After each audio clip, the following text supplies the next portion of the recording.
नमस्कार। आज हम सिविल सेवा और भर्ती के बारे में चर्चा करेंगे। सबसे पहले देखते हैं इसका अर्थ। कार्मिक प्रशासन का अर्थ है महत्व। डॉक्टर वाइट के अनुसार अच्छे प्रशासन का निर्माण अनेक तत्वों के मिश्रण से होता है, जैसे नेतृत्व, संगठन, वित्त, नैतिक स्तर, ढंग और प्रणाली। लेकिन इनमें सबसे बड़ी मानव शक्ति है योग्य, कर्मठ, ईमानदार, दक्ष एवं समर्थ कार्मिक वर्ग के बिना श्रेष्ठतम नीतियाँ और योजनाएं जो खूब सोच समझकर बनाई गई हैं असफल हो जाती हैं। अतः किसी भी योजना को देश की कार्मिक व्यवस्था का सुदृढ़ होना बहुत जरूरी है। अच्छे से अच्छा संगठन भी उचित मानवीय शक्ति के अभाव में असफल हो सकता है। राज्य की अबंध नीति या हस्तक्षेप नीति के दिन लद गए हैं। आज राज्य के कार्यों का अत्यधिक विस्तार हो गया है। राज्य कल्याणकारी भावना से कार्य कर रहा है और समाज का समस्त जीवन राज्य प्रशासक और लोक प्रशासकों के बिना अधूरा है। मनुष्य के जन्म से लेकर मृत्यु तक के सफ़र में हर मोड़ पर कार्मिकों और लोक प्रशासन का वर्चस्व है। अतः किसी भी राष्ट्र का प्रशासन सुयोग्य, समर्थ, चतुर और कर्मठ कार्मिक वर्ग के बिना सफलतापूर्वक चलाना असंभव। अतः कार्मिक प्रशासन सर्वाधिक महत्वपूर्ण पहलू है। लोक प्रशासन में कार्मिक वर्ग को ही सर्वोत्तम तत्व माना जाता है। सार्वजनिक सेवा में काम करने वाले लोगों को कार्मिक वर्ग कहा जाता है। ब्रिटिश राजकोष के अनुसार हरमन फाइमर कहते हैं कि विस्तृत रूप से सिविल सेवा को ताज के सेवक होने से परिभाषित किया गया है, जो कि सिविल रूप में कार्य करता है और जिसका वेतन पूर्ण रूप से संसद द्वारा दी गई धनराशि में से दिया जाता है। सिविल सेवा के आधारभूत तत्व। हरमन फाइमर ने सिविल सेवा ऐसे अधिकारियों का एक व्यावसायिक वर्ग है जो स्थायी, कुशल और वैतनिक होता है। ग्लेंडेन सिविल सेवा में निष्पक्ष रूप से चयनित, प्रशासकीय रूप से योग्य, राजनीतिक रूप से तटस्थ और सामाजिक सेवा से पूर्ण कर्मचारी होने चाहिए। पहला, व्यावसायिक वर्ग।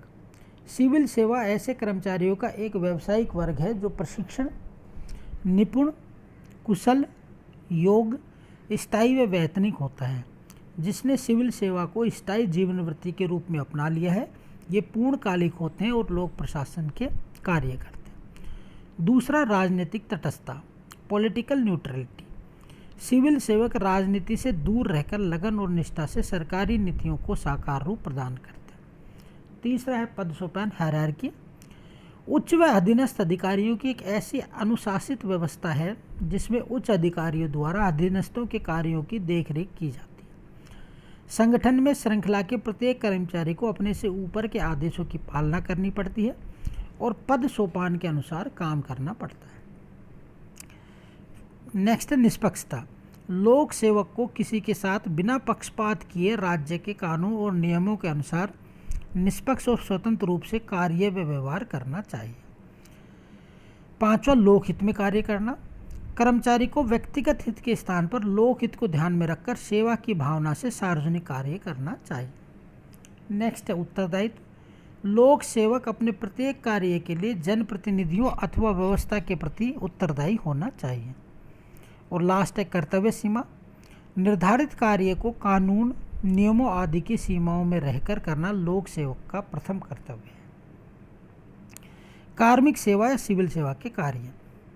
सिविल सेवा के अनेक कार्य हैं, जिसमें से सर्वाधिक महत्वपूर्ण कार्य मंत्रियों को निर्णय लेने में परामर्श देना, सरकार के समस्त कार्यों का पर्यवेक्षण, अधीक्षण व नियंत्रण करना, सामाजिक सेवाएं जारी रखना, कर लगाना, कर एकत्रित करना, सरकारी नीतियों को क्रियान्वित करना, अर्ध विधायक और अर्ध न्यायिक कार्य करना, राजनीतिक नेतृत्व को नव्य सूचनाएं, आंकड़े प्रदान करना व नीति निर्माण में सलाह देना, जन संपर्क और जन विश्वास का विकास करना, जन सहयोग प्राप्त करना और जन नीतियों को जनता तक पहुंचाना। लोक सेवक की योग्यताएं। लोक सेवक में मानसिक संतुलन, मानवीय दृष्टिकोण, निर्णायक शक्ति, ईमानदारी, कर्मठता, नेक नियति, चरित्र, विषय का ज्ञान, चातुर्य, निर्भीकता, निष्ठा, कार्यक्षमता और चहुमुखी व्यक्तित्व होना नितांत आवश्यक है। इन्हीं गुणों से वह एक आदर्श लोक सेवक बन सकता है। आज लोक सेवकों की संख्या निरंतर बढ़ रही है। राज्य के पुलिस राज्य की अवधारणा के समाप्त होने तथा विकास की गति तीव्र होने से कार्मिक वर्ग के कार्य बहुत बढ़ गए हैं। अतः इनके लिए उचित कार्मिक प्रबंध, भर्ती, प्रशिक्षण, पदोन्नति, वर्गीकरण, सेवा शर्तें और सेवानिवृत्ति लाभ की नीति का होना बहुत ही जरूरी है। लोक सेवा, सिविल सेवा या नौकरशाही। घृणा और व्यंग से लोक सेवकों को नौकरशाह की संज्ञा भी दी जाती है, लेकिन नौकरशाही से हमारा तात्पर्य कार्मिक वर्ग तथा उसके कार्य संपन्न करने के विविध साधनों और कार्य विधियों के सामूहिक रूप से है। फिर भी आम धारणा तो यही है कि नौकरशाही पद्धति में लोक कार्य उद्देश्य तो पूरे किए जाते हैं, लेकिन लाल फीताशाही, अनधिकृत हस्तक्षेप, फिजूल खर्ची, भाई भतीजावाद और भ्रष्टाचार के वातावरण में पूरे किए जाते हैं। मैक्स वेबर ने समाजशास्त्र पर लिखे अपने निबंध एसेस ऑन सोशियोलॉजी में नौकरशाही के विशिष्ट लक्षणों का विश्लेषण किया है, जो निम्न है। पहला, इसमें प्रशासकीय ढांचे के उद्देश्यों को प्राप्त करने के लिए निश्चित पद्धति, कानून, कायदे व नियम तथा कर्तव्यों का विभाजन किया जाता है। इन कर्तव्यों को पूरा करने के लिए लोक सेवक को विशिष्ट अधिकार और पद प्रदान किए जाते हैं। अधिकारों की लक्ष्मण रेखा में ही ये कर्मचारी कार्य करते हैं। इन कर्तव्यों को पूरा करने के लिए निर्धारित न्यूनतम योग्यता रखने वाले लोगों को सेवा में स्थायी जीवन वृत्ति प्रदान की जाती है। फ्रेडरिक पोलर ने नौकरशाही के 6 सिद्धांत बताए हैं।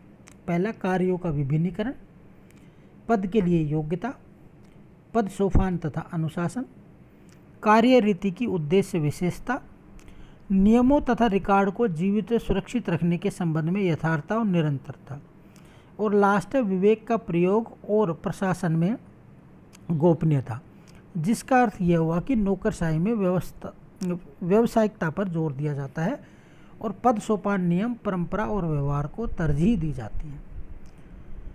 नौकरशाही के दोष, demerits of bureaucracy. Professor Laski का कहना है कि यह वह शासन प्रणाली है जिसका नियंत्रण अधिकारियों के हाथ में इतनी अधिक मात्रा में रहता है कि उससे सामान्य नागरिकों की स्वतंत्रता खतरे में पड़ जाती है। इसी कारण आज कर्मचारी को घृणा, संदेह, अविश्वास और अनादर की दृष्टि से देखा जाता है।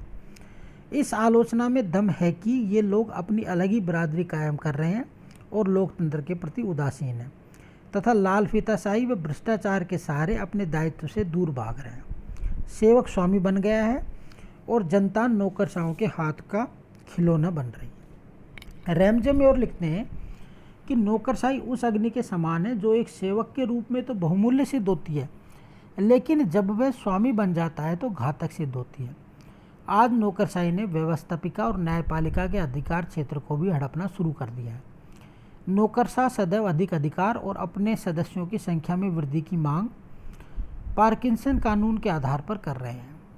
लॉर्ड हेवर्ट के विचार है कि यदि समय रहते ये नियंत्रित नहीं किए गए तो नौकरशाही घातक परिणाम पेश कर सकती है।